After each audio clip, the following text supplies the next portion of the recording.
How do you start building a relationship? Just by being honest. I've had people like, there's no way I could do sales. You have to lie to your customers. I have never lied to my customers. And the other thing too is not to bash your competitors because you just never know. You may end up working for another company or that company buys you out. I mean, look at us here with the True Value acquisition and merger. They were a great competitor, but I wasn't going to bash them when I was working with my vendor community. And now they're part of Do It Best group. Every time you say your competitor's name, you're saying their name to your customer.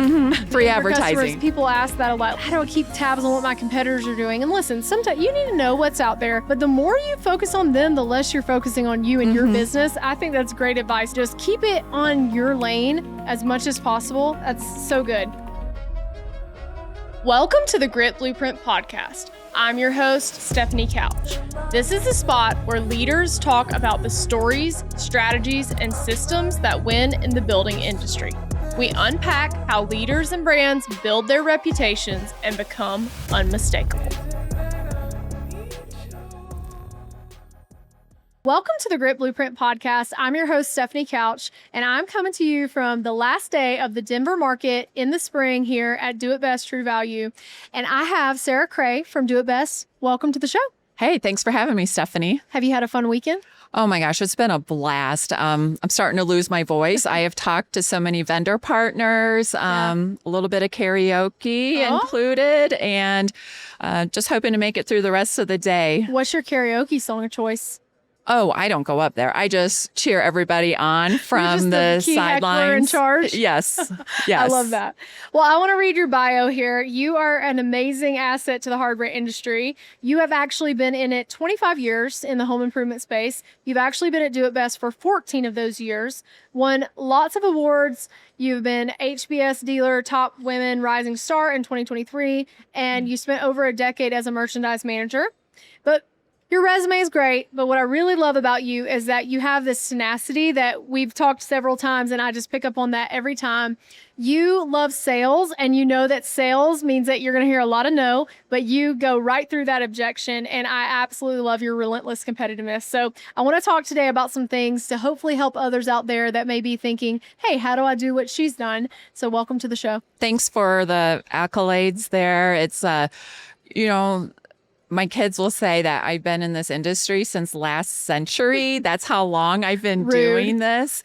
I know, they're wonderful. So, but it is just having that tenacity to where you're always staying in front of the vendor community. A lot of them don't know what our capabilities are at Do It Best, but it's constantly evolving. So staying in front of the vendor partners so they can make good business decisions for themselves. And when they say no, I just take it as not now. Okay, I'll come back and talk to you later, but just know that we're always here to help you grow too. Yeah, and for people who maybe don't know about, co-ops, it's a really interesting world because you guys really allow independent businesses, whether they're vendors or dealers that buy from you, to have a big opportunity to show on a scale that's huge. I mean, this market is giant.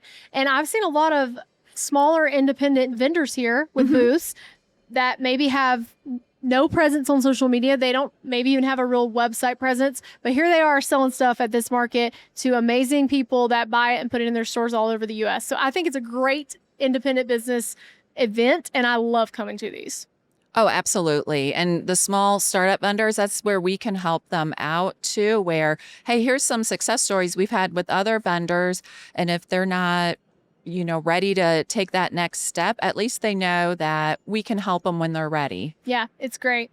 All right, you've been coming to these markets for a long time. Yeah. Is there something like, I need some behind the scenes scoop from you, Sarah? Is there something that happens at every one of these markets that maybe somebody wouldn't believe, something that's like an industry thing that happens behind the scenes?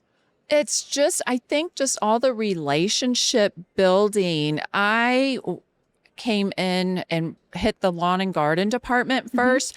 I couldn't get out of there. Like, I know everybody and everybody wants to talk, but it's when you've been at a company for almost 15 years, you build these really great relationships, whether it's with the vendor community or even the members. And it's just, just giving everybody hugs and catching up on families. And that's the great part with this show where, the layout looks great. Everybody's booths look fantastic, but that relationship is what really is the hidden secret sauce to why this is such a great market. Yeah, and there are a lot of people that I've been coming for 3 years now, I think, to every market for 3 years. And there are people that I've seen every time. I'm making friends. I'm talking to people.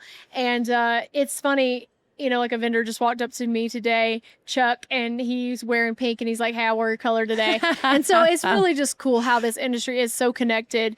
The best people in the world. Like, I'll argue with anybody that our industry has the best people in the world, and I love it. So I'm glad to be a part of it. I know you are too. I'm meeting up with Chuck later today. Chuck is a hoot. I love Chuck. And he just told me he's going to do a podcast in September. So he's on the docket now. No pressure. I know you came up through sales. You heard no a lot. Really, as most humans do not like to hear the word no and be rejected. Tell me, if you were brand new into sales, what do you tell someone? How do you handle that rejection? How do you know when people really mean no? How do you know when it's just a not yet? How do you know what to do in sales in that type of role? Because it is pretty nuanced. Right.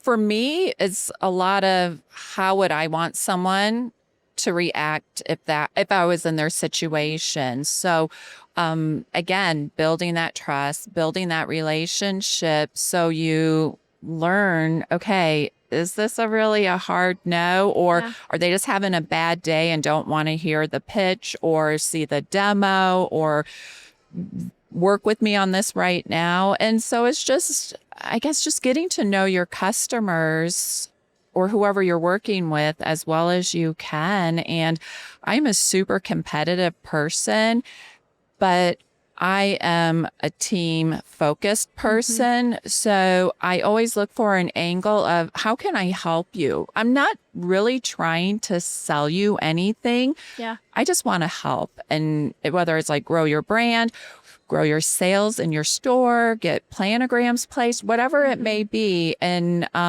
it's just looking for the whole team to win. Yeah, and I think that's the thing. When you have that kind of symbiotic relationship, it may not be a good time for them for real. Like sometimes people are in the middle of a project or they're changing computer systems or they're doing something really big, building a new manufacturing warehouse, something like that. And it really is a bad time. They do just mean call me in 6 months. And so then you as a salesperson have to remember, follow up till you die. That's one of my favorite sayings. Even if it's not hounding them every time, just connecting, staying connected with people constantly. It's great. Right. Well, next question is about high pressure seasons. Market is a high pressure season. We've been here since, I don't know what, Wednesday or Thursday. Most everyone here has, and lots of events, lots of things.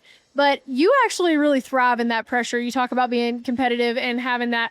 What is it about that high pressure environment that you think makes you like really key up? It's just the excitement and everything leading up to the market, or if you've got like assortment reviews, just like to me, I find it thrilling and exciting. And again, it goes back to I can't wait to see everybody when I get to the market or when we're having meetings just to connect with everybody. But it's making sure that we're organized and planned everything out as much as possible because I don't want to waste anybody's time. Yeah. And but for me, again, going back to if we're going to grow sales, we've got to get it in front of as many people as possible. And so that's, you can't do that without proper planning. And it takes more time to plan and organize all of that out than it does to do the actual work. Yeah, I've been seeing you run around the floor everywhere.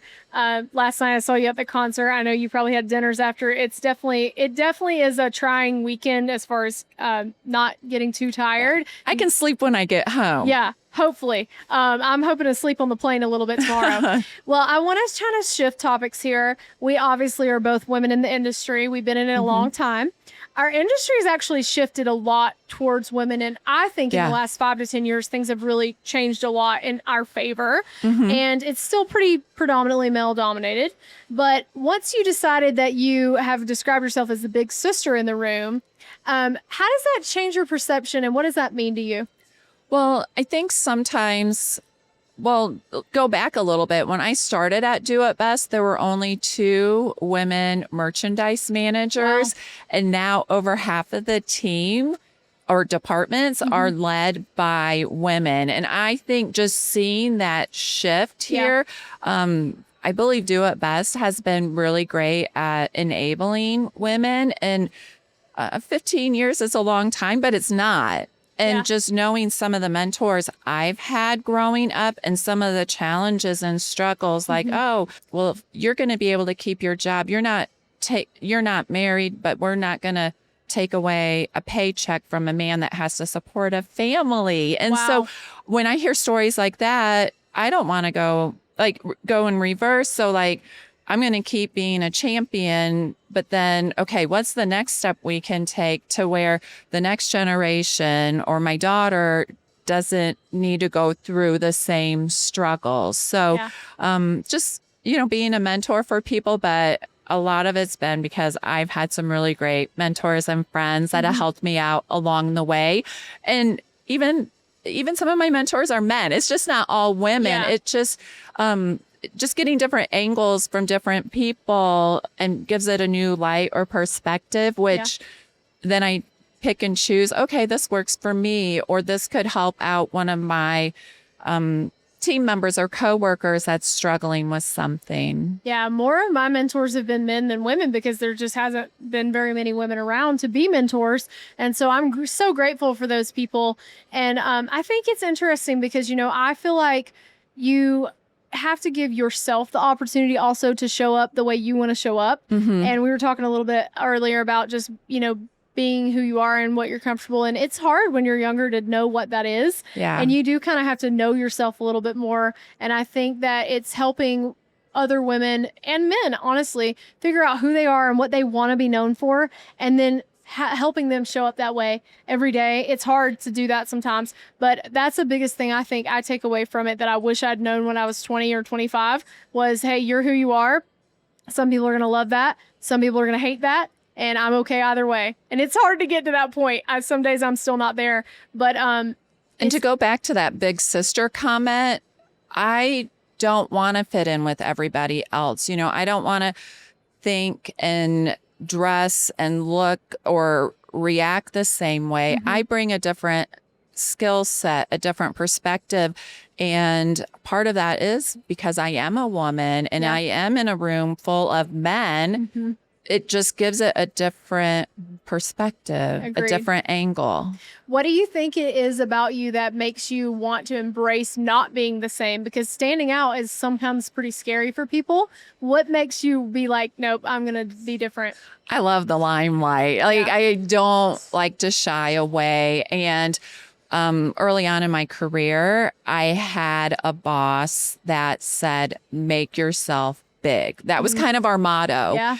And it's not to brag about yourself. It's not to be, oh, I'm number one. I did this and this and this. But it's more or less like, hey, how did you help that store manager? How did you help your friend or family member? And maybe not in that situation, but always in a work situation where it's like, okay, we updated this assortment. We did this and that. And I think that I really embraced it because I've had a big personality ever since college. I played college basketball and I was quite shy before. Our team was loud and obnoxious. And it's like, all right, that's one time I did say, okay, for me to survive, I have to fit in here. But it has helped me in my career. That's awesome. I think there's so much amazing things that happen with sports, team sports really specifically. I think you can take a lot of great cues from that. In sales, I've seen a lot of wonderful salespeople come from team sports. What position were you in basketball? So power forward. But I'm little for basketball. Everyone's like, oh, you're so tall. No, because I'm used to basketball tall and I'm not. But that's crazy. But yeah, it was fun. I liked to push people around and I was more of a defensive player and the dirty player, I guess, the one I love it. I fouled out every game. The one to watch Yeah. for, huh? Always Yeah. on the bench by the end of the game. The fouled sneaky out. one. Yeah. That's great. This episode of the Grit Blueprint podcast was sponsored by Do It Best Group. Do It Best Group is the largest co-op in the world, and they help independent hardware and lumber yards all over North America win. Do It Best offers services, products, and people that can help you win long term. They are the champion of independence. Well, we're talking already a lot about trust and relationships. So we all know that people buy trust. We build these relationships here. But how do you tactically do that? So if you had to give 1 or 2 tips to someone who's 20 years old in this industry, never had to do anything like that before, how do you start building a relationship? Just by being honest. So I've had people like, there's no way I could do sales. You have to lie to your customers. I have never lied to my customers. Now, you've had some difficult conversations, but and the other thing too is not to bash your competitors either. So That's like, great hey, advice. this is how we're going to do it. We're going to build trust by being honest and open and keeping it fair. Yeah. Because you just never know. You may end up working for another company or that company buys you out. I mean, look at us here with the True Value acquisition and Such a great merger. Like, example. hey, they were a great competitor, but I wasn't going to bash them when I was working with my vendor community. And now they're part of Do It Best Group. And I can say, like, I have built some really great relationships with the Chicago team. Yeah. Well, and also with the competitor thing, I think that's such a great point. Every time you say your competitor's name, you're saying their name to your customer. Like you're literally putting their name Free in your customer's advertising. mouth. Yeah. So people ask that a lot. Like, how do I keep tabs on what my competitors are doing? And listen, sometimes you need to know what's out there, but the more you focus on them, the less you're focusing on you and your business. I think that's great advice to just keep it on your lane as much as possible. That's so good. So be honest, build trust with relationships, and just really focus on you and keeping it above board. Right. All right. Let's talk about learning, because our industry has a lot of older people that are going to be retiring soon. And we all can continue to learn throughout our careers, but there's a lot of people that are coming in that need to be trained. What keeps you in that learning mode where you can learn the new products, learn the new way, things like AI, stuff like that? How do you do that when you've already proven that you know what you're doing, but you got to stay hungry? See, I've always been curious. That, again, part of my personality, that drive keeps me very curious. And so you see, whether it's a new product or some new technology, it's like, okay, how can I use this? How can I make it better for me or for whatever, project we're working on? And I think it's just always asking questions and not being afraid to ask. So it feels like maybe every other year, every 3 years, I'm in a different role here. And someone that may be in the industry for a while may refer to something. And I'm like, hold on, what does that mean? Yeah. Maybe it's an acronym for something. And we do love our acronyms. Yes. Holy moly. Yes. There's an acronym for everything. Yeah, that's crazy. And like you said, how do you make yourself knowledgeable about something that maybe you have no idea what it is? Yeah. And then I feel like that helps me down the road. Like, okay, I may be for a short period of time getting up to speed, but in the long term, it helps you build that solid foundation so then you can continue to grow in that category or be able to talk about the product in a knowledgeable way. Absolutely. Well, I want to go to a little bit more fun, quick lightning round questions. Ooh, very fun. This is my favorite part of this. Okay. All right, you ready? Yes. What is the best piece of career advice you've ever gotten? So my first manager here was Kevin Day, who retired a couple years ago. And he said, at Do It Best, you can take as much initiative as you want. Like, no one's ever going to tell you you're doing too much. And for me, I took that to heart because I'm like, oh, I can run with this or that. And we would start talking and I would come up with an idea that's just this outrageous out of the box, and then we would just bring it back down into something that we could actually use or give to the members to grow their business. And so for me, that's probably one of my favorite pieces of advice that I've ever have received. That's awesome. All right, I'm going to flip the switch. Okay. What's the worst career advice you've ever heard? It doesn't have to be something someone said to you. But what's the worst advice? When someone has asked me to shrink my personality, and I don't know if it's advice, but it's like, but this is why people want to work with me. They want to feel that relationship or get that hug from me or hear about my kids. So for me, it's not always about work. And I'm never, ever going to shrink myself for anybody. I love that. Good for you. And for those out there watching, don't make yourself something you're not just to make other people feel comfortable. Be who you are. Some people are going to love you. Some people are going to hate you. And that's okay. Let them hate. As Taylor Swift says, shake it off. All right. This is one going back to your competitive nature. I'm also very competitive. We probably should never play board games together, or maybe we should. It'd probably be really fun. What is the most competitive thing that you've done outside of work? Probably going back to college basketball. I mean, back in the day, I loved basketball. Probably should have focused on school more, but it was just, again, being part of the team, being a leader, but you had a role. And I've taken that into my career because not everybody can be the point guard. Not everybody can be the team leading scorer. But you need everybody to know their roles and to be able to show up every day. And it's just, it was fun. Yeah. I got burnt out a little bit. Was your team good?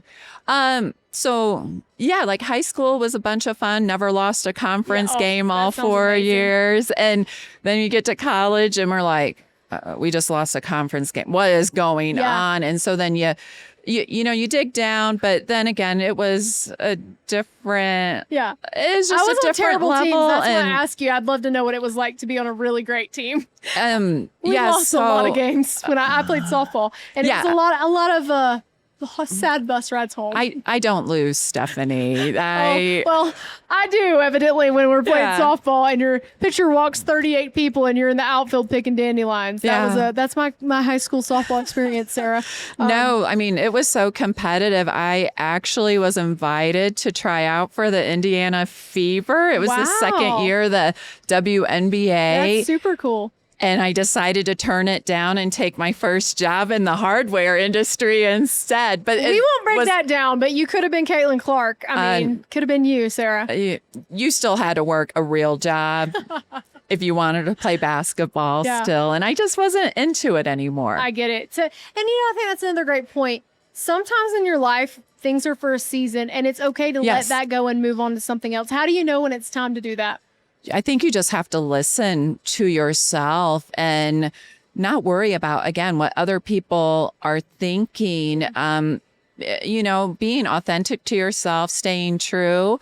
But again, you're going to make mistakes. So, my kids are all in their young 20s right now. And one of them had a really hard time once he got done with school. And he started to work full time, went back to school for his master's full time. And is like, I have to have this done by the time I'm 26 years old. And I have to do this, this, and this, to where he stressed himself out. And it's like, hey, you can have your own timeline, like what works for you. And so I think just being able to listen to yourself and be gracious with yourself, that if you do make a mistake, you can always recover from it. Yeah, that's such a great point.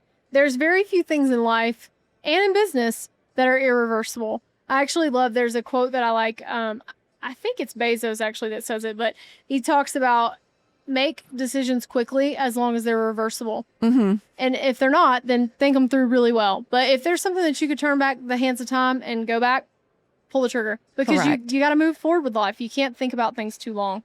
All right, last question. Fill in the blank. What does grit mean to you? Grit is blank. Yeah, grit is never given up. coming back every single day, no matter how hard you get knocked down. I love it. Well, we're going to end on that. Thank you so much for joining me. Thank You're you an for amazing having woman. me. I love getting to know you. I love seeing you do your thing around the floor. I will not be playing you in basketball. That was not my vibe. But if you want to go do some karaoke, I'd probably be in for that. All right. And maybe a game of Monopoly next market. Yes. Scattergories is my favorite. And I like Taboo because it has a buzzer. Okay. Have you played Taboo? I'm not into those two. No. It's got a buzzer and you try to guess a word. So like I might say the card says Taco Bell on it, and then you can't say taco, you can't say Mexican food. So you have 5 words you can't say, and you got to get the other person to say the actual word. It's super fun. We've almost gotten divorced several times over it. So just it gets a little competitive. But we're usually teamed up. So that's the problem, you can't let me down because I don't like to lose either. So 2 women who don't like to lose here at Do It Best Market. And if you are listening and you want more tips on how you can grow your business with Do It Best, hit Sarah up and we will see you on the next episode. Thank you for listening to the Grit Blueprint podcast. If this episode helped you think a little differently about how to show up, share it with someone in your building world who needs it. If you're ready to turn visibility into growth, then head to gritblueprint.com to learn more and book a call to talk to us about your growth strategy. Until next time, stay unmistakable.